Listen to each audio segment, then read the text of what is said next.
रीवा जिले की सिरमौर विधानसभा से जमीन हेराफेरी का एक चौंकाने वाला मामला सामने आया है।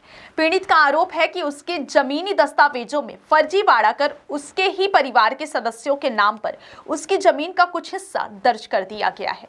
पीड़ित ने इस मामले की शिकायत कई बार एसडीएम कार्यालय और सीएम हेल्पलाइन में की, लेकिन अब तक कोई ठोस कार्रवाई नहीं हुई है।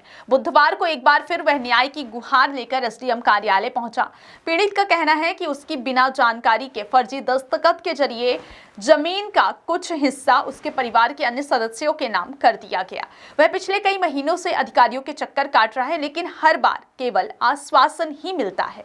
इस बार भी जब पीड़ित ने अपनी फरियाद एसडीएम के सामने रखी तो उसे मामले की जांच का आश्वासन दिया गया, लेकिन बड़ा सवाल यह है कि क्या इस बार उसे न्याय मिलेगा या फिर यह मामला भी फाइलों में ही दब कर रह जाएगा। अब देखना होगा कि प्रशासन इस मामले में क्या कुछ कार्यवाही करता है। क्या पीड़ित को इंसाफ मिलेगा या फिर उसे बार बार अधिकारियों के चक्कर लगाने पड़ेंगे। इस खबर के बारे में आपकी क्या राय है, हमें कमेंट में जरूर बताएं। शिव प्रसाद गौतम। कहाँ आए, कहाँ के रहने वाले हैं, क्या शिकायत लेके आए हैं? लालगांव हमारा मकान है। यहाँ नायब तहसीलदार पटवारी एफडीओ साहब हमारा सब जमीन 1/2 का हमारा हिस्सा है। 1/2 के हिस्से में हमको 1/4 मिला है। तहसीलदार साहब कहते हैं कि हम इनको चौकीदार के द्वारा सम्मन भिजवाए, चस्पा कराए, पोस्ट ऑफिस से भिजवाए, पे हमको साहब कोई जानकारी नहीं हुई। कितनी जमीन का नुकसान हो रहा है? हमको हो रहा है 60 डिसमिल का साहब। क्या कहना है अधिकारियों को, हमसे मिले तो? 1586 65 डिसमिल है तो हमका 1/2 आधा हमका चाहिए। 1587 के रकबा 2 एकड़ 16 डिसमिल है, हमका आधा चाहिए 1 एकड़ 8 डिसमिल। ये कैसे 1/4 कर दिया?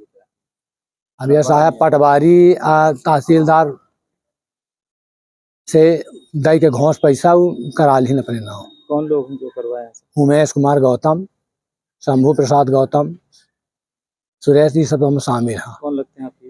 ये हमारे रिश्ता के भतीजे हैं। कब से ये विवाद चल रहा है? ये विवाद साहब सन 2018 से चल रहा है।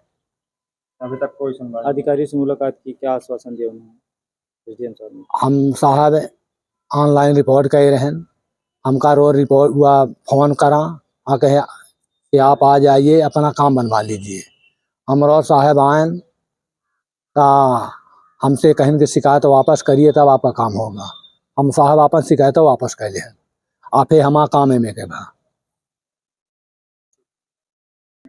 क्या पूरा मामला है और क्या नहीं, मतलब वो राजस्व प्रकरण था जिसमें विधिवत सुनवाई करके तहसीलदार के आदेश हुआ था, जिसके विरुद्ध अपील की गई थी। अपील में यहाँ पे भी सुनवाई की गई। उसके बाद उसका निराकरण मतलब कि जो कर दिया गया 10 तारीख को। अब अगर अपीलार्थी किसी बात से क्षुब्ध हैं तो परिवेदित है तो वो उसकी अपील कर सकते हैं। उनका कहना है फर्जी दस्तावेज और फर्जी साइन लगा के कुछ पेपर तैयार किए गए हैं जिसके आधार पर ये जमीन का बंटवारा हुआ है। वो अगर इसके लिए वो मतलब कि ये करें, उसके उन्होंने मतलब एक शपथ पत्र लगा कर के मैंने मांगा है कि आप दीजिए, उसकी मैं थाने से जांच करवा लूँगा।